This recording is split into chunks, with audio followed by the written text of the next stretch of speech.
Thanks very much again to Bryn and the team for the invite and the opportunity to come down to Nottingham and to share what we're doing in Scotland on a national basis. That's Scotland rather than the UK, but hopefully some of what we are doing can spread further afield. I suppose my first observation is a poor one, and it's about your weather situation. When I left Glasgow yesterday, it was 72 degrees, and it's rained non-stop since I've been here. So that's quite unusual, especially from a Scottish perspective. So Bryn agreed that this should be the question to be posed tonight, to explore, to try and answer this. And so, there we go.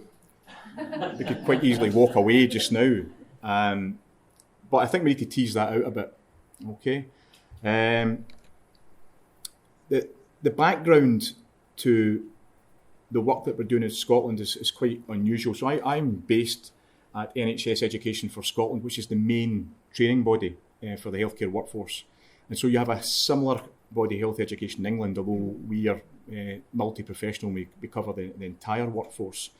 And within that organisation, we have a patient safety, quality improvement, clinical skills simulation, and human factors divisions, if you like.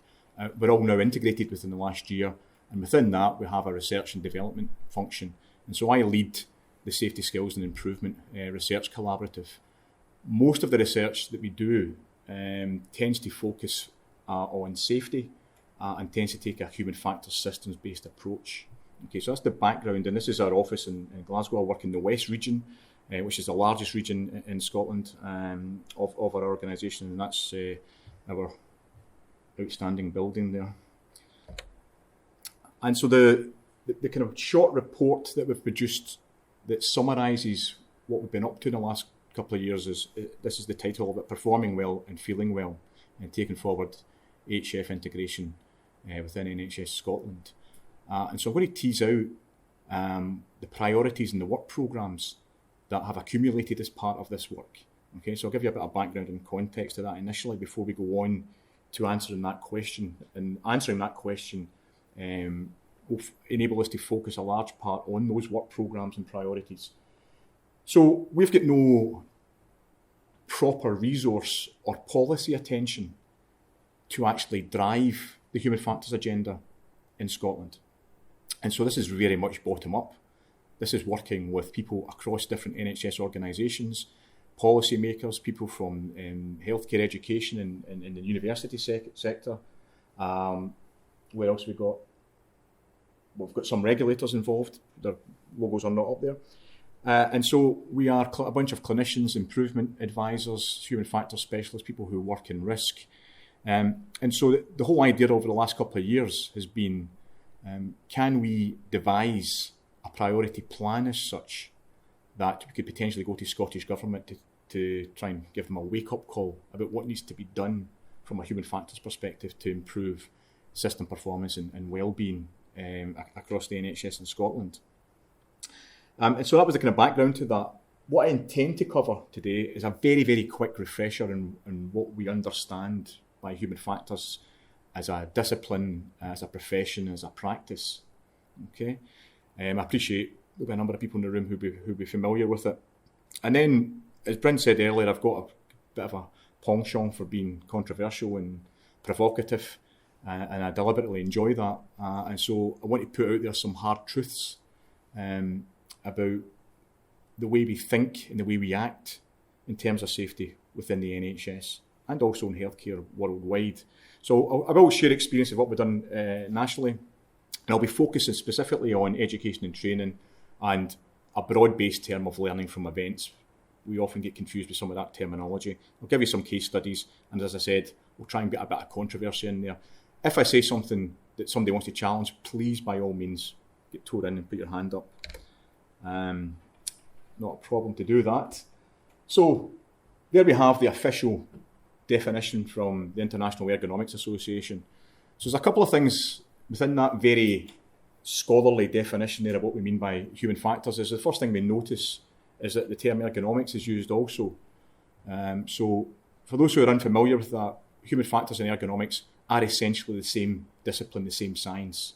It just depends on what part of the world you're in, whether you use one term over the other, or what happens in the US and in the UK is we tend to use both just to keep everybody happy. And so you see there in the middle of that definition about understanding interactions among humans and other elements of a system. So there's another learning point. Quite often we hear in healthcare staff who say, well, I can't do it, it's the system. It's just typical, it's the system, it's the fault. But from a human factors perspective, you are part of the system. Okay? We're all part of the system. We interact with different elements of the system at all times. Okay?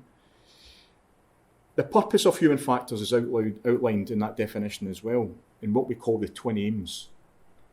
To optimise human well-being and system by performance. And by human well-being, we mean health and safety, enjoyment, satisfaction, experience. And by system performance, we mean productivity, safety, efficiency, effectiveness.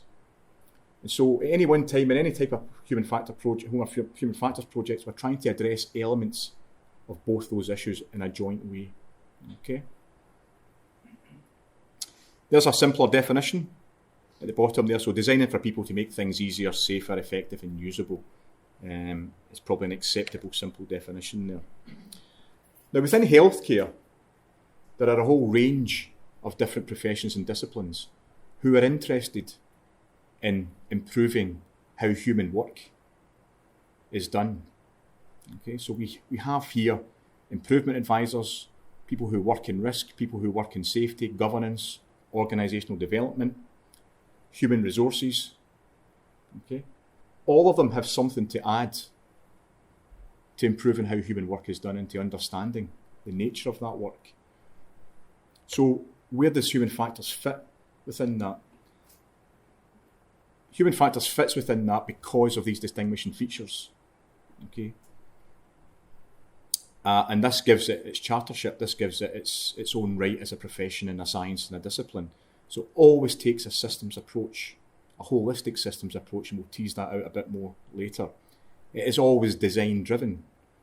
So human factors specialists have specialist knowledge of user-centred design principles and standards, which they can apply to product and services and systems of work, etc., which are often ignored, as Bryn hinted at earlier, within healthcare. And as I said, it always focuses on those twin outcomes. So these three factors taken together give it its uniqueness and separate it out from those other disciplines and professions. Don't get me wrong, there is crossover, but that's the perspective that's taken by the human factors profession as such. And Bryn's already hinted at some of this, so it's a wide-ranging discipline. So essentially, if you look at the NHS, anything that you see as being problematic within the work that you do is essentially a human factors issue. Okay, so that could be the type of tasks that you're doing, the availability of the equipment that you have, communication between you and colleagues, or communication between you and another organisation, the culture within the organisation, how the buildings are physically designed, how your own workspace is designed, the usability of the technology, etc., etc. All of these things, when they're not going as well for you as they should be, essentially become a human factors issue or an ergonomic problem, whatever way you want to badge it. And so there's a few underlying principles that we have to get out there just now, which some people might balk at and think, well, that can't be right. But this quote here is that the discipline promotes a fundamental rejection of the notion that humans are primarily at fault when making errors, okay, in the use of a socio-technical system or a complex socio-technical system as in healthcare.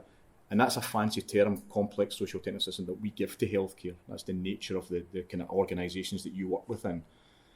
And so we have to bear that in mind at all time. We see when things go wrong in healthcare that they're system-induced rather than you being an idiot or whatever the case may be.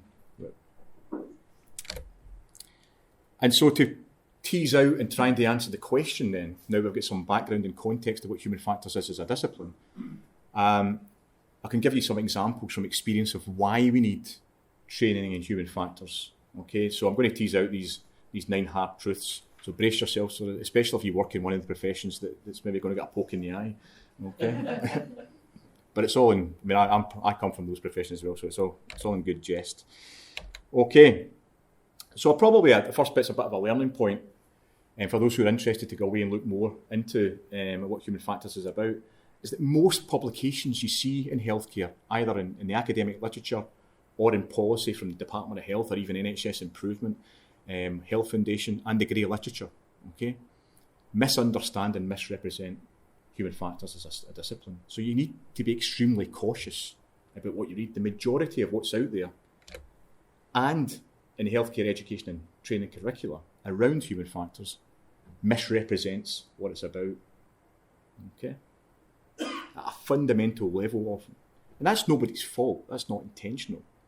It's just that we don't tap in to the expertise, largely because we don't know where the expertise is and we don't necessarily have a lot of it in healthcare. But it's worth noting this, and a big part of what we've been doing in Scotland has been drawing attention to this in a very inclusive, developmental and educational way, by drawing attention to it and showing how the gaps can be closed in the way we think and act around in these areas. We often hear this term. We talk about a systems approach to learning from events or designing improvements, okay? But I think it's quite clear we don't really understand what that means. And again, I'll tease out that later. For those of you who work in QI, and I come from that area as well, human factors and QI speak a similar language, but we have no shared understanding of that. I can see people laughing in the back rows there, okay? Sniggering away. This permeates healthcare worldwide. Okay, we adapt simple methods from much less complex industry to try and solve our often unique and highly complex problems. Okay, so we can think of root cause analysis, PDSA cycles, clinical audit cycles. A lot of them get cycles in common. They just get regurgitated. They're all forms of audit essentially, and there's this whole idea of what Kieran Walsh calls as pseudo-innovation, and fads and fashions to come back in. And for those of you who've worked long enough in the service like myself, you see these things coming back into fashion every 5-6 years or so. I'm going to go on a bit of a rant in a few minutes about our obsession with medical error and the continued use of this term. Okay. Again, this is a bit of a problem when it comes to having a shared understanding of what this probably completely meaningless term insinuates. I think it's educationally backward and it self-harms all of us by the continued use of it. So you can see I've got a bit of a bee in my bonnet about it. Take one issue which I don't really normally like to bring up, but it's symptomatic of why we need training in human factors. So the whole concept of never events, so serious patient safety incidents which are judged should never happen. I'm sure most of you are aware of the term, hopefully. They are rare in terms of activity. But from a human factors perspective, and this is the bit that maybe the workforce and the general public and patients might not find very palatable.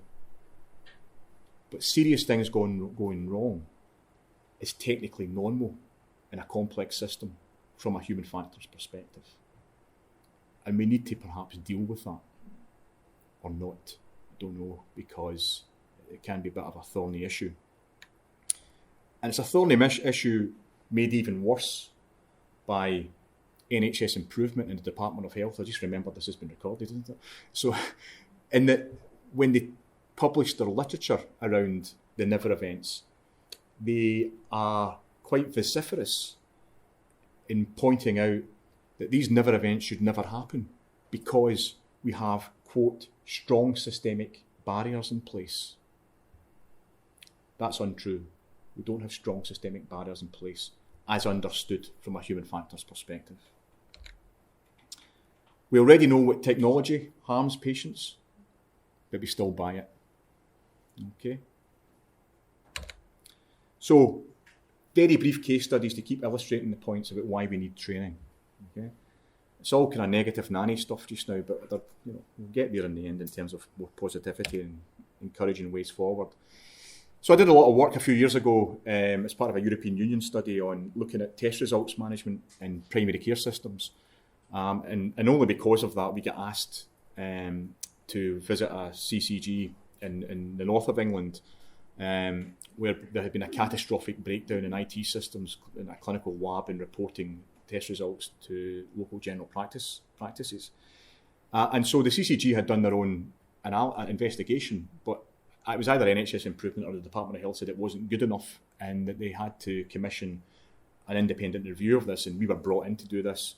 I remember getting into the room with the NHS staff involved, and they were absolutely petrified of us because they thought we were there to give them a kicking. And we went over the investigation with them, and we went down and visited them a few times.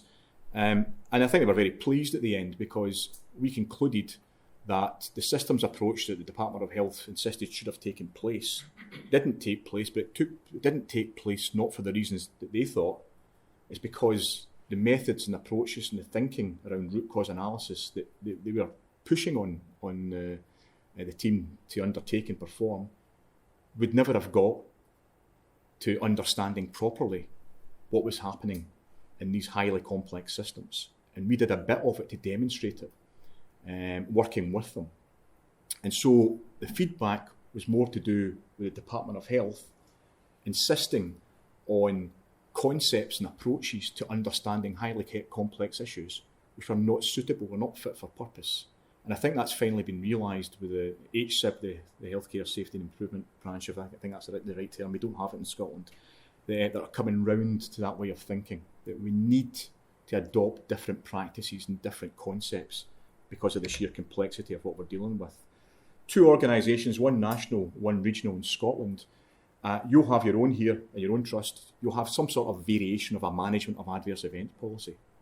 Okay, that somebody's written up on high to say how we should be managing adverse events and dealing with them and learning from them.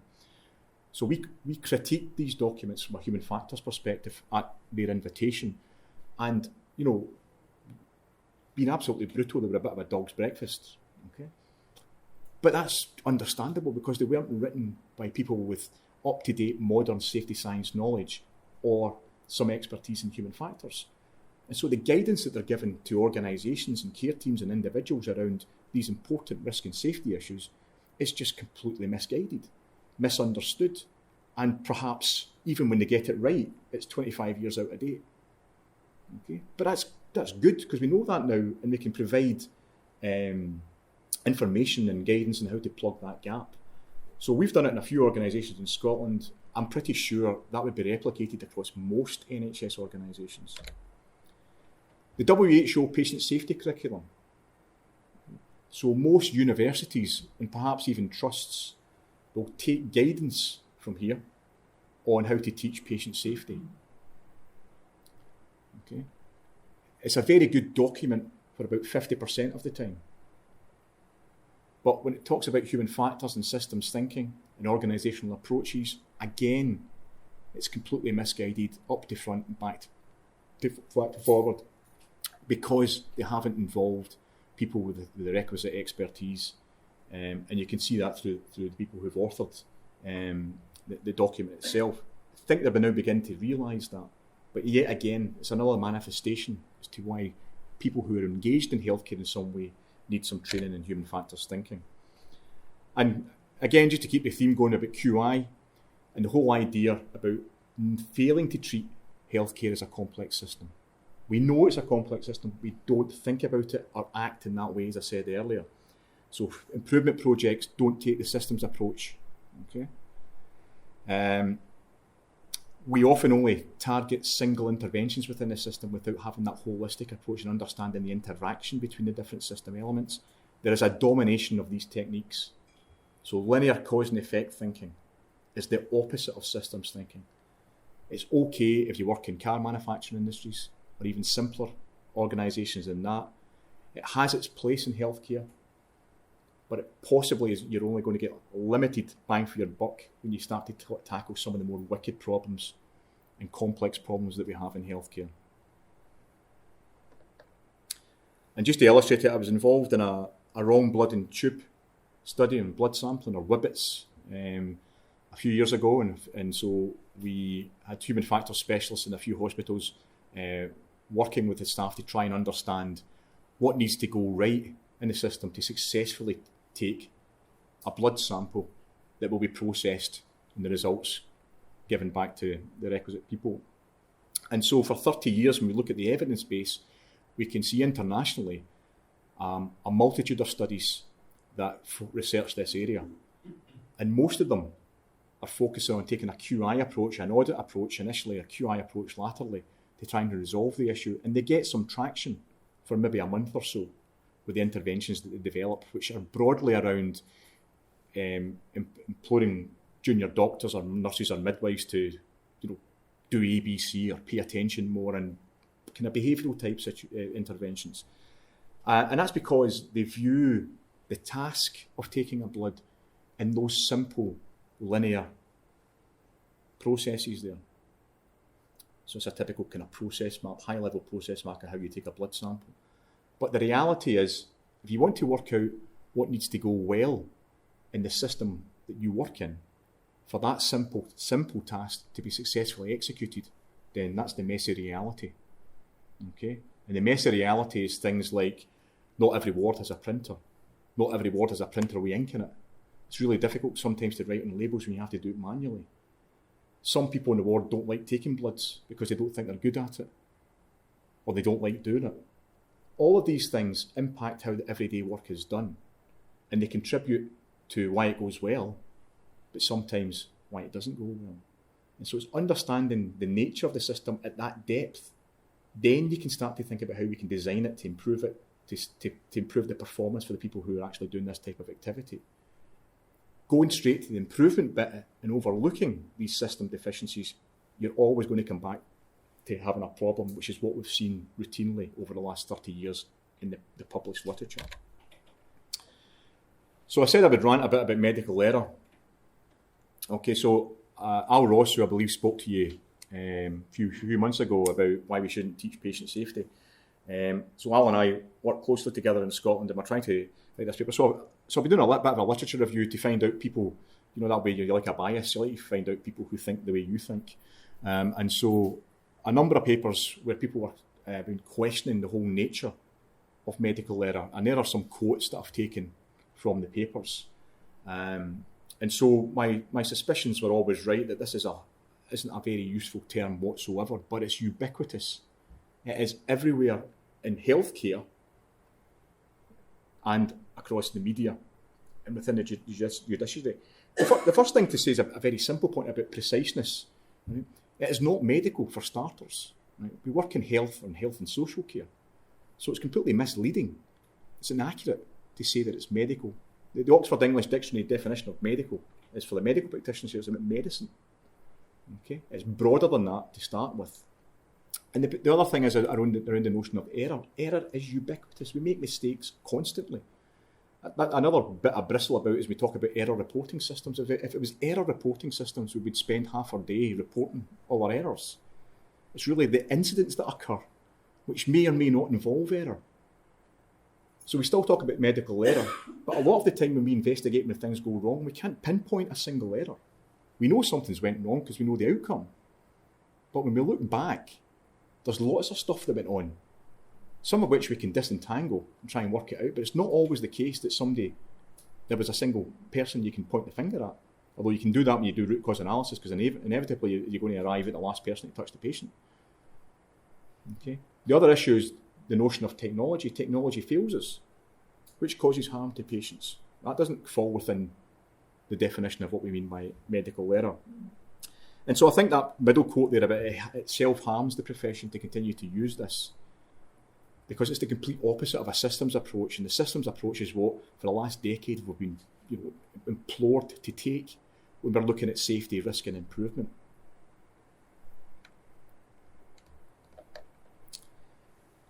And so I'd said earlier about never events. So there's some issues around that. Now, never events is a hard sell, particularly to politicians and to families, because obviously you would never like it if you were involved or you know of it, you're involved in a particular incident, even though it's 0.0012% of all the activity. But it makes the headlines, and we still see in Channel 4 News and the print media and the BBC every 4 months or so when the Department of Health publishes the quarterly figures on never events, and they're still happening in the region of between 400 and 600 or whatever the case may be.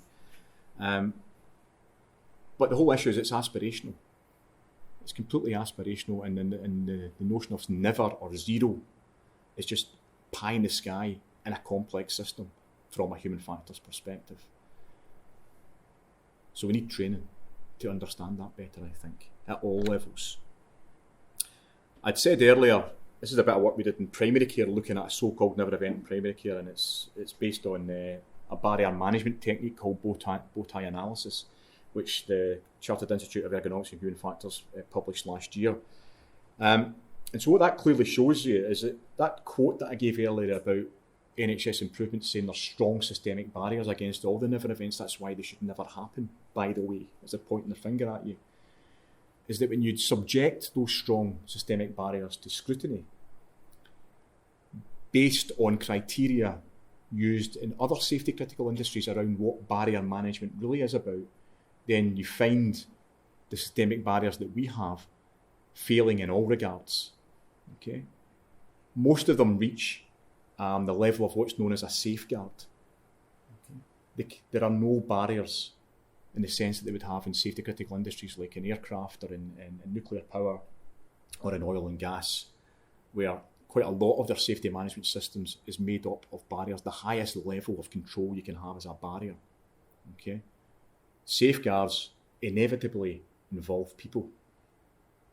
Okay, so for an example, we know that the surgical safety checklist has anywhere between 40 to 70% uptake worldwide in terms of the success rate, but that's put down as a strong systemic barrier, an example of one.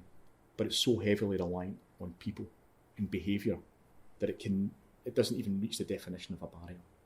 So that's again why we need a level of training at all levels.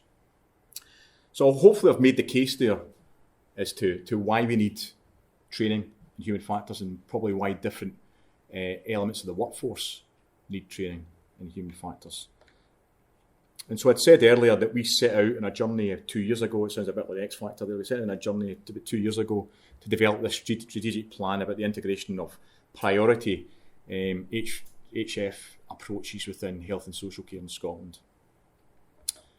And so after 2 or 3 workshops, we arrived at these 5 priority areas, of which we've now got work programmes around, and I'll start to tease out those which are relevant to answering the question around education and training and who needs upskilling. And so the first one is obvious. We want to build workforce capability and capacity in that area. Second bit's about systems approach to learning from events. And that's across the NHS. It's not just about incident investigations, it's about the team-based meetings that you guys attend. It's about complaints as well. Anything to do with kind of bad news, essentially. The biggie about design, okay, getting human factors and economic principles in how we procure technology and medical devices within healthcare, and in the design of the workspaces and the buildings that we habitat. When I say about the integration of human factors principles within national programmes, I'm talking about in Scotland national programmes like the Scottish Patient Safety Programme, or our leadership programmes, or our Leaders for Patient Safety programmes, of lots of these things, and these are all replicated, I think, throughout England and Wales as well. And then there's the wish list, which is really to say, can we get money, 5 million a year, to have an advisory board, so that we can all sit in the castle and dole out advice to health and social care about what should we do from an economic perspective.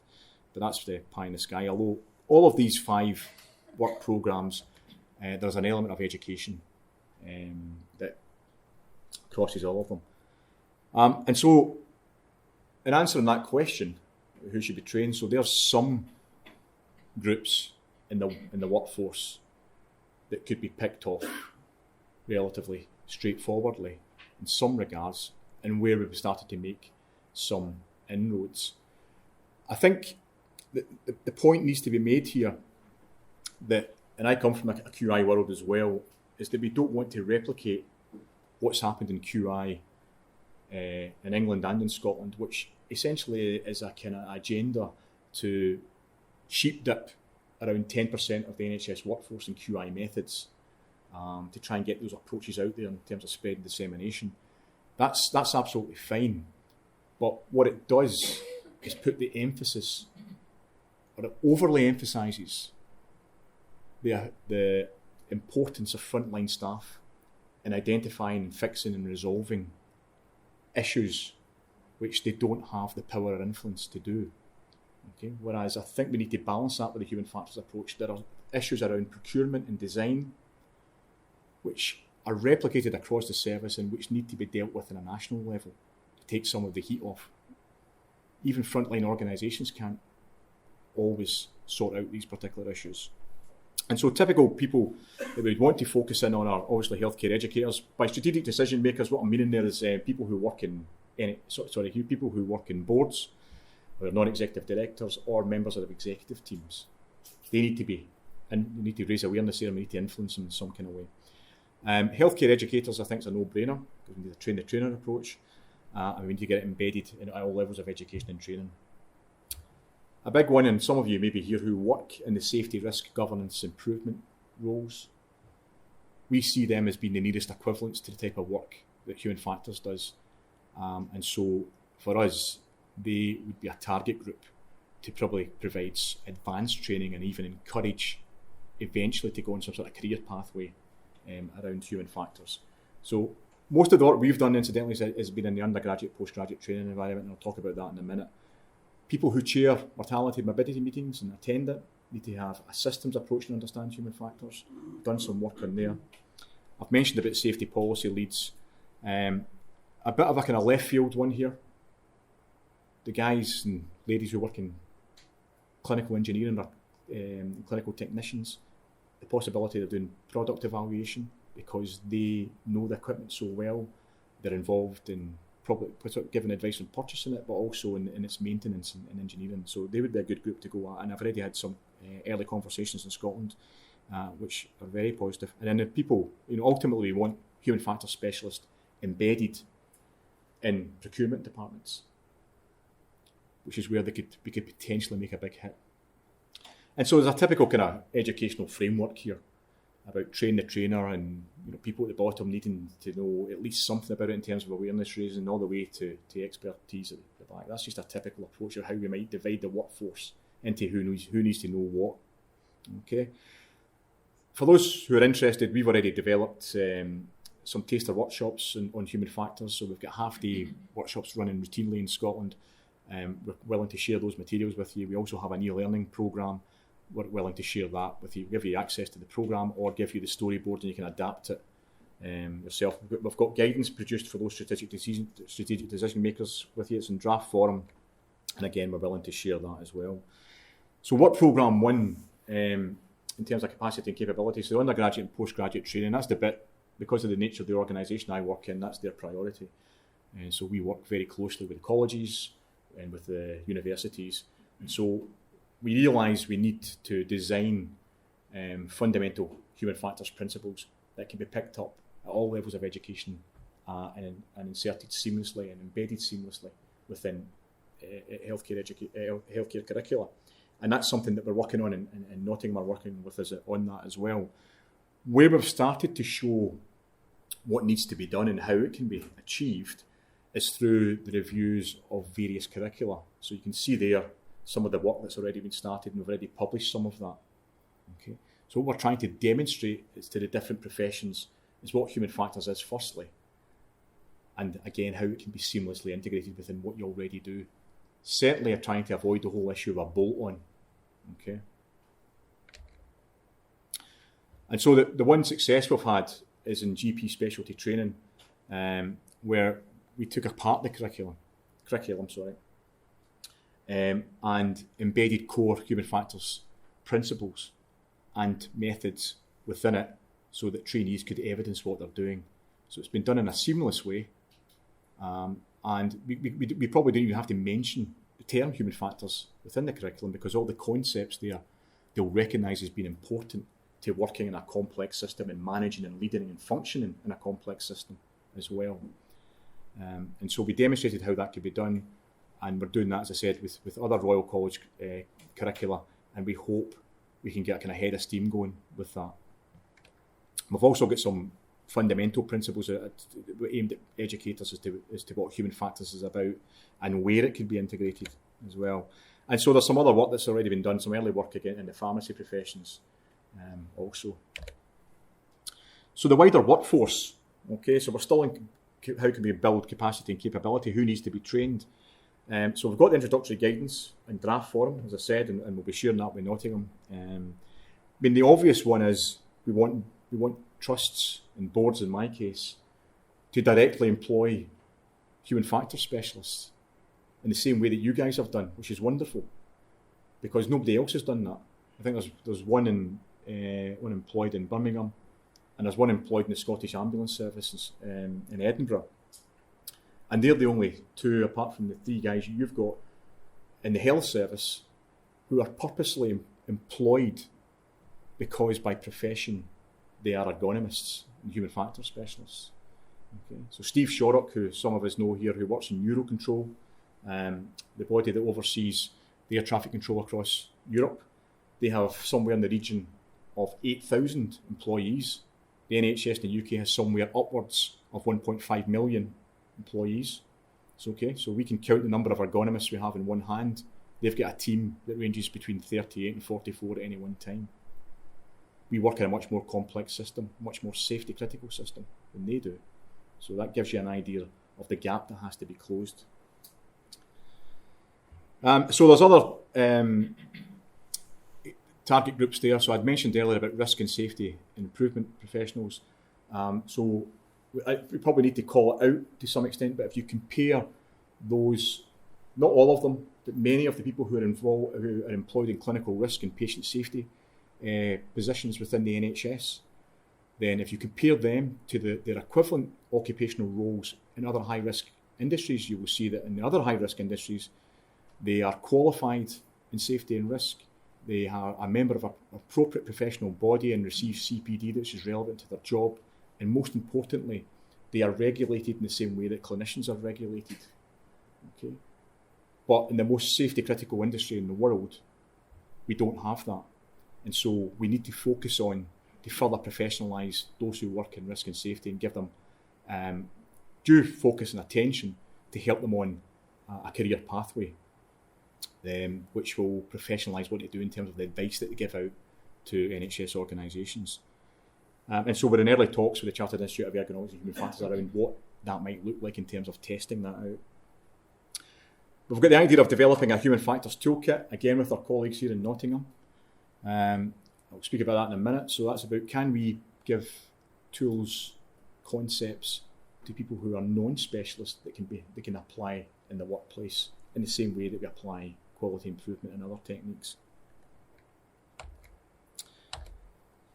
So on the guidance that we're given to your board members or your executive teams, so here are some of the questions that are plucked at random. So they're here, board members are there to hold your organisation to scrutiny, to accountability in terms of what they're doing in terms of risk and safety and financial probity, etc., etc. So there's some of the questions that we would be asking them to pose to their organisations, saying if you're going to take risk and safety seriously, then these are some of the issues we need to confront. I don't know how much we can answer, I mean certainly beyond Nottingham at this moment in time, how much we can answer on the positive in terms of answering those questions. It's going to be a difficult one. So why have we not employed a professional human factors specialist? Okay, the same way that others do. Is the obvious one to ask.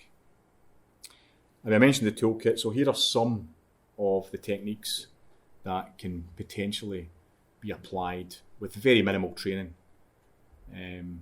by probably virtually anyone who could attend the training as such. And some of them you don't really need to know what they are, but they cover a breadth of physical, cognitive and organisational ergonomic issues potentially. Okay, and we got the idea. I was involved in developing this quality improvement in primary care toolkit a few years ago for primary care, and built on work that we'd done over the last 10 years. There's about a dozen techniques, and all we did essentially was describe what the technique is in lay person's language, what it's useful for and what it's not useful for, and gave a case study of how it can be applied and what that looks like. So it was all done in 2 pages, one page there and the case study in the back. Can we replicate that using these more simpler human factors approaches? It's worthwhile pointing out that like any professional group, there's always a bit of infighting and jealousy and intrigue. And so this paper here from a number of years ago highlights the fact there's a bit of a tension within the profession about what's called giving ergonomics away, as opposed to those who want to keep it as being highly specialised and that only we can use it and teach it and apply it, etc., which is just a nonsense. So the other work programme 2, it's a very general term around systems thinking, okay? And we have on the right-hand side there, for those who haven't seen it, as a common human factors systems-based model. So what we see here in the circular area is a depiction of a work system, a healthcare work system that can be any work system. And we see the different system elements in there: people, tasks, the physical environment, the organisation of work, the culture, the external environment, policymakers, government, regulators. All of these elements interact, okay, to give rise to these outcomes here on the right-hand side. So these outcomes might be patient safety, and they might be your own staff well-being. Okay. But from the human factors perspective, and this goes to the heart of the argument against error. From the human factors perspective, these outcomes here on the right-hand side are seen as emergent properties. So you can't have a safe system. There's no such thing as a safe system in a complex system. Safety is created by people, through practice, throughout the day. And if the patient leaves the hospital safely, that's the emergent bit. The safety element is an emergent property of that system and those interactions. And that underpins everything that we do and the way we approach it in any situations. One thing we are trying to do is, M&M's are a general term I'm using for mortality and morbidity meetings, which most hospital departments run or should run. And so we've produced guidance in Scotland about what good practice might look like in that situation. That was a few years ago. We're updating it now. And we've come up with the idea, because since I worked a lot in primary care and in the equivalent technique, significant event analysis, and it's very similar as to why don't we just have a generic team-based quality review and provide guiding principles to teams on how you take a systems approach to discussing things that went wrong, but also to discussing what we call everyday work. So everyday work is where you get success, and 90% of the time there is success. But what can you learn from that? That's known as taking a safety 2 approach. And here's some of the work that we've produced in the last few years. Again, it goes to the learning bit about human factors. So we've got safety culture tools, we've got system thinking tools, we've got an enhanced SEA, we've got that draft practice guide, we've got the barrier management work. For those staff who are involved in all of these projects, they are de facto learning about human factors, principles and practices. Okay, so we've got safety culture discussion cards that teams can use if they have protected time to discuss elements, teamwork and leadership, how you view risk, that play into the prevailing safety culture within a team or within a department or within a division. Okay, and that can lead to learning and actions to improve the situation if it's carefully managed. And the exact same with our systems thinking approach. When you get introducing new ways of working, or you get particularly wicked problems that you can't seem to resolve, then these guiding principles might help you to untangle some of the knots and get a better understanding, a more informed understanding of what the system really looks like. And once you've cracked that to some extent, then the improvement intervention you bring in may be more meaningful than is currently the case. So I'm just going to speed up now. We're nearly finished, because work programme 3 and 4 and 5 are less about the education and training. So we can see here much more focused on the design element, as I said earlier on, across both technology and buildings and workspaces. Although there is a a single training element in there is about staff within an NHS organisation. Who are the appropriate staff that we should be training in product evaluation? So if you're going to buy equipment, a bed, as Nottingham are doing, or a particular infusion pump, okay, the human factors approach to that is, well, you get 2 or 3 in, and you test them with the people who are going to use them for a number of weeks, and you collect data on that to see what's the most usable, regardless of what the cost is, what's the safest, etc., etc. We don't tend to do that. So you hear apocryphal stories about clinical directors making a decision to buy a certain infusion pump. The whole hospital gets them, only to find out they were specifically designed for theatres and not for wards necessarily. And I'm pretty sure there are many stories like that are replicated throughout the NHS. I'd mentioned earlier about the integration of human factors principles within national work streams. So in Scotland we have, the biggie in Scotland is an approach called realistic medicine, which roughly translates as person-centred care here. And we also have our Scottish Quality and Safety Fellowship, which is our flagship fellowship for our clinical leaders to be trained in safety and improvement approaches. We have somewhere in the region of 10 plus national leadership programmes around safety and improvement. Mind-boggling. But we've managed to make inroads in that we've got human factors modules within all of them. The Scottish Patient Safety Programme is another area which we haven't cracked because it's got a particular QI approach that it takes. And I need to be careful what I say here, but if people from Scottish Government hear that they say it's the best thing since sliced bread, I'll say that there's not a great deal of evidence to say that they say that the evidence is even mixed about it. That's the reality of it. Probably because of the approach that they've taken overall. Human factors approach would have added so much more value to it. And so the last bit, more or less, is the idea of a community of practice, is to bring in together what we're doing in Scotland. So our initial focus is in Scotland because we need to bring together everybody who's interested in this area and we need to grow that community of practice. We need to get our learning out there and our resources out there. But that's since morphed into, this is my 4th NHS England regional group I've been to this year. It's now morphed into why are we just doing this in Scotland? This should be a UK thing. This is us trying to curry favour after Brexit sort of thing. So it makes more sense if we can cast the net wider and get access to more learning and more resources from across the country.